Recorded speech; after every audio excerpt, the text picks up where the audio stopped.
सकारात्मक पॉलिटिक्स करे। और कहीं ना कहीं उनकी बयानबाजी भी मुझे कंगना रनौत जी के साथ मिलती जुलती लगती है, और वैसे भी ज़्यादा गंभीरता से मैं उनके बयानों को लिखता नहीं। कर्मचारियों को प्रताड़ित किया जा रहा है, राजनीतिक द्वेष से जो है तबादले किए जा रहे हैं, ऐसे आरोप लगाए। जैसे उदाहरण के तौर पे जो परसों का ही प्रकरण की बात करें, वहाँ तो जो हमारे जेई थे नगर पंचायत में, उनके कार्यकर्ताओं ने उनके साथ बदसलूकी की, मारपीट की, और मैं जैसे पहले कहा जो कोतवाल को डांटे, और इन कामों के लिए वो निपुण है। तो जी 2 राज्यों में जैसे चुनाव की घोषणा हो गई है, क्या कहेंगे आप?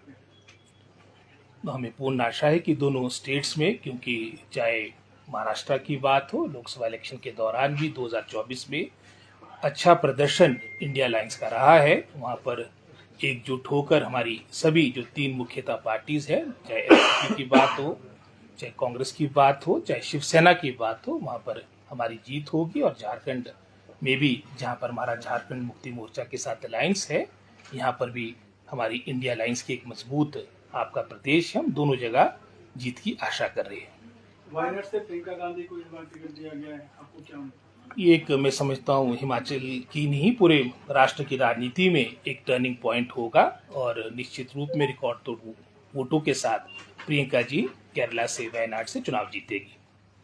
सर, स्कूल मस्जिद को लेकर जो शुरुआत हुई थी, किस तरह से अब डेटा लिए जा रहे हैं, और क्या लगता है कितना फायदा रहेगा अगर इनको मर्ज किया जाएगा, और उसमें क्या किस तरह की चीजें इसमें रहेंगी? स्कूल कंसोलिडेशन आज मैं समझता हूँ मात्र किसी एक प्रदेश की नहीं, एक पूरे राष्ट्र की आवश्यकता है कि हम अपने मौजूदा अपने शिक्षा क्षेत्र के इंफ्रास्ट्रक्चर को और सुदृढ़ करें, स्ट्रेंथन करें।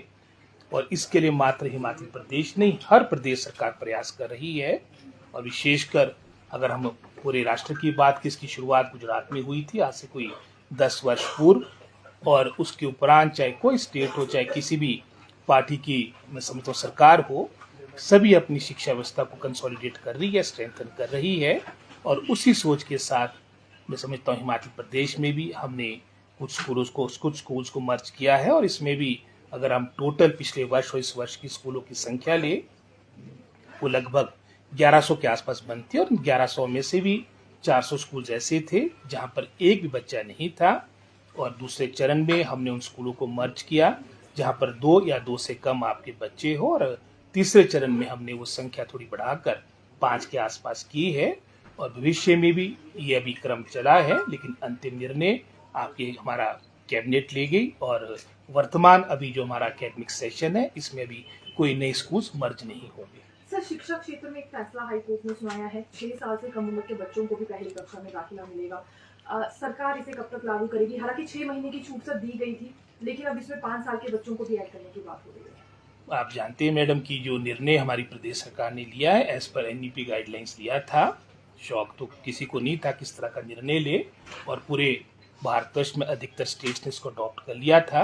अभी ये जो 2 दिन पहले अभी कोर्ट का फैसला आया है, इसको हम एग्जामिन करेंगे, उसके उपरांत इसमें आगामी कार्रवाई करेंगे। सर, नई शिक्षा नीति पर गाइडलाइन सही से फॉलो नहीं की गई है, ये भी हाईकोर्ट की ओर से कहा गया है। सारी बातों को, जैसे मैंने पहले कहा कि कोर्ट का ऑर्डर जैसे ही प्राप्त होगा, हर दृष्टिकोण को एग्जामिन किया जाएगा, उसके अनुरूप ही आगामी कार्रवाई की जाएगी। सर, स्पेशल एजुकेटर्स की भर्ती कब तक हो पाएगी? कुछ आरएनपी रूल्स उसमें बनाए गए हैं, लेकिन क्वालिफिकेशन को लेकर कुछ सवाल उठा रहे हैं अभ्यर्थी। नहीं, लगभग वो अंतिम चरण पे है, और लगभग कोई 234 स्पेशल एजुकेटर्स के पद हमने कैबिनेट से सैंक्शन कर दिए हैं, और ये आगे कमीशन को भी इसकी रिक्वेजिशन भेजी जा चुकी है।